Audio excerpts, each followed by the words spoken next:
Okay, we've got Jimmy paired up with Tyler Beede here, hard throwing righty. Let's go ahead and take it one time through live and see what we got.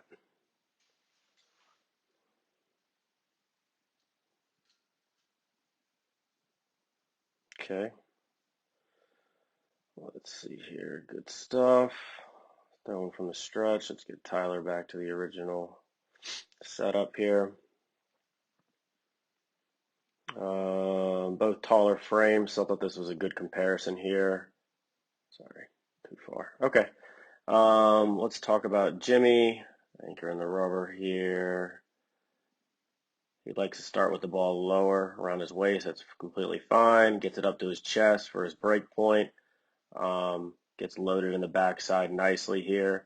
I like what he does here. Kind of, he's falling down the mound at kind of that same rate that he's advancing forward, and you can see that he coils.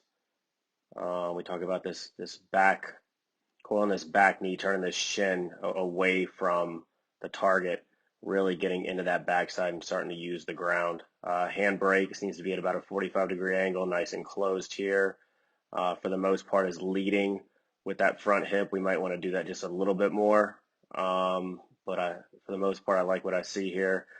I also like at the initial hand brake how we've got this upward shoulder tilt. Let's kind of take Tyler and see what he does here and compare it. I think you'll see some similarities. It's tough to tell with his pants on, but you can kind of tell right here he's doing that same coil away from the target, breaking at a 45, and then he's got, that upward shoulder tilt as he's breaking his hands out of his glove. And let's go ahead and take him all the way through. Let's clear these out, take him all the way through, and see what he looks like at front foot strike. And then let's do the same for Jimmy. All right, so I think, with Jimmy's height, you can see, as we talked about in some other videos, the stride length should be somewhere 90, maybe even 100% of your height, especially when we're working from a mound. And I think we've got some room to play with here with Jimmy, because you can kind of see that he gets a little over on that front side. He's a little more than halfway there. And ideally, we're roughly, centered up here, just like you see with Tyler, with his head centered between his body when that front foot strikes. I will say it looks like Jimmy's already started. He's opening up a little quicker than I'd like to see. So we'll talk about staying closed a little bit longer. And you can kind of see where his arm is already starting to lay back. When our front heel lands, we would like to see in this kind of cock position, elbows almost up at shoulder height, but not quite yet, whereas Jimmy's already there, because what that enables to do is, as we're coming through with the delivery, then you'll see how the elbow raises up to shoulder height and he gets that nice layback. It looks to me like Jimmy's starting that a little earlier than we would like. So we'll talk about just delaying that a little bit, do a couple drills to work on that. But it looks like he's controlling the glove arm nicely. And at front heel strike, he's got that shin and that knee facing home.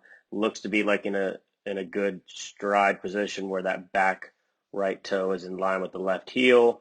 Front foot's closed at 20 degrees or thereabouts. Beede's is more facing the target, maybe the right-handed batter's box. Either way, both are in good shape there. And then let's go ahead and take Jimmy through. Controlling the glove arm, I like it.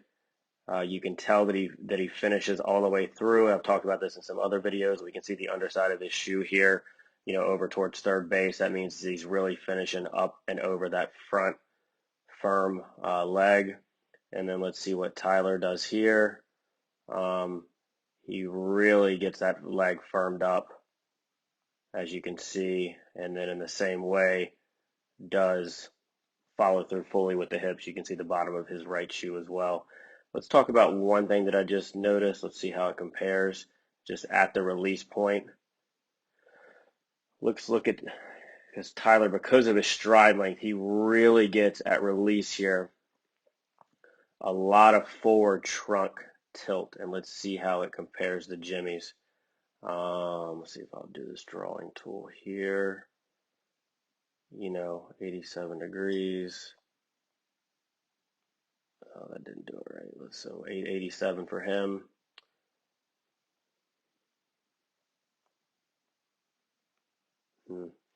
Not working for me. Why is that not working? Nevertheless, it's not 87 degrees. I think you can see by the tilt of his trunk here at this angle, you can tell that he is leaning forward and really getting that upper body up and over that front leg even more so than Jimmy is. Jimmy could firm that up a little sooner, but all in all, a lot of good things here out of Jimmy. Work on a couple things. We want to make sure that we don't lay that arm back too quickly. So I think what's going to help is if we just increase the stride length, that's going to enable everything else to slow down from the top half even more, and we'll be able to get into a better position when that front heel lands. And then I think it's going to further just help with getting this forward trunk tilt and getting even more velocity behind the ball. But a lot of good things here. Good work, Jimmy.